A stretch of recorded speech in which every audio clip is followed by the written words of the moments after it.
Jean, chapitre 7. Après cela, Jésus continua de parcourir la Galilée. Il ne voulait pas séjourner en Judée car les Juifs cherchaient à le faire mourir.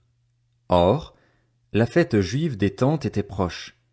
Ses frères lui dirent, « Pars d'ici et va en Judée afin que tes disciples voient aussi ce que tu fais. Personne n'agit en secret, s'il cherche à être connu. Puisque tu fais ce genre de choses, montre-toi au monde. » En effet, ses frères non plus ne croyaient pas en lui. Jésus leur dit, « Le moment n'est pas encore venu pour moi, tandis que pour vous, c'est toujours le bon moment. Le monde ne peut pas vous détester, tandis que moi, il me déteste parce que je témoigne à son sujet que sa manière d'agir est mauvaise. Montez donc à cette fête. Quant à moi, je n'y monte pas encore parce que le moment n'est pas encore arrivé pour moi. » Après leur avoir dit cela, il resta en Galilée. Lorsque ses frères furent montés à la fête, il y monta aussi lui-même, non pas en se montrant, mais comme en secret. Les Juifs le cherchaient pendant la fête et disaient, « Où est-il » Dans la foule, on murmurait beaucoup à son sujet.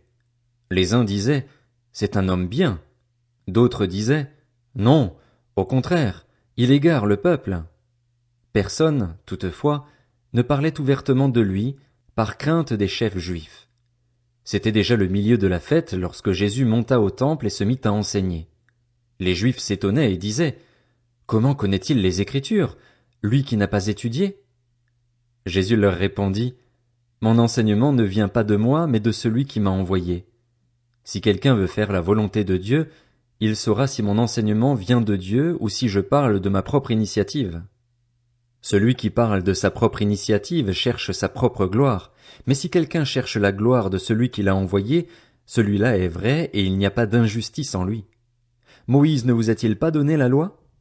Or, aucun de vous ne la met en pratique. Pourquoi cherchez-vous à me faire mourir? » La foule répondit, « Tu as un démon. Qui cherche à te faire mourir? » Jésus leur répondit, « Pour une seule œuvre que j'ai faite, vous êtes tous étonnés.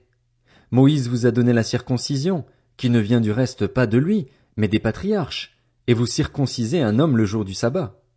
Si pour respecter la loi de Moïse un homme reçoit la circoncision le jour du sabbat, pourquoi vous irritez-vous contre moi parce que j'ai guéri un homme tout entier le jour du sabbat? Ne jugez pas d'après l'apparence, mais portez un jugement juste. » Quelques habitants de Jérusalem disaient, « N'est-ce pas celui qu'il cherche à faire mourir? Le voici qui parle librement et ils ne lui disent rien. Est-ce que les chefs auraient vraiment reconnu qu'il est le Messie? Cependant celui-ci, nous savons d'où il est, tandis que le Messie, quand il viendra, personne ne saura d'où il est. » Jésus enseignait dans le temple. Il s'écria alors, « Vous me connaissez et vous savez d'où je suis. Pourtant je ne suis pas venu de moi-même. Au contraire, celui qui m'a envoyé est vrai et vous ne le connaissez pas. Pour ma part, je le connais, car je viens d'auprès de lui et c'est lui qui m'a envoyé. » Il cherchait donc à l'arrêter, mais personne ne mit la main sur lui parce que son heure n'était pas encore venue. Beaucoup parmi la foule crurent en lui, et ils disaient, « Le Messie, quand il viendra, fera-t-il plus de signes miraculeux que n'en a fait celui-ci » Les pharisiens entendirent la foule murmurer ces propos à son sujet. Alors les chefs des prêtres et les pharisiens envoyèrent des gardes pour l'arrêter. Jésus dit, « Je suis encore avec vous pour un peu de temps, puis je m'en vais vers celui qui m'a envoyé. Vous me chercherez et vous ne me trouverez pas, et là où je serai, vous ne pouvez pas venir. » Les Juifs se dirent alors entre eux, « Où ira-t-il, pour que nous ne le trouvions pas? Ira-t-il chez ceux qui sont dispersés dans le reste du monde et enseignera-t-il les non-juifs? Que signifie cette parole qu'il a dite? Vous me chercherez et vous ne me trouverez pas, et là où je serai, vous ne pouvez pas venir. » Le dernier jour, le grand jour de la fête, Jésus, debout, s'écria, « Si quelqu'un a soif, qu'il vienne à moi et qu'il boive. Celui qui croit en moi, des fleuves d'eau vive couleront de lui, comme l'a dit l'Écriture. » Il dit cela à propos de l'Esprit que devaient recevoir ceux qui croiraient en lui. En effet, l'Esprit Saint n'avait pas encore été donné parce que Jésus n'avait pas encore été élevé dans sa gloire. Après avoir entendu ces paroles, beaucoup dans la foule disaient, « Celui-ci est vraiment le prophète. » D'autres disaient, « C'est le Messie. » Mais d'autres disaient, « Est-ce bien de la Galilée que doit venir le Messie?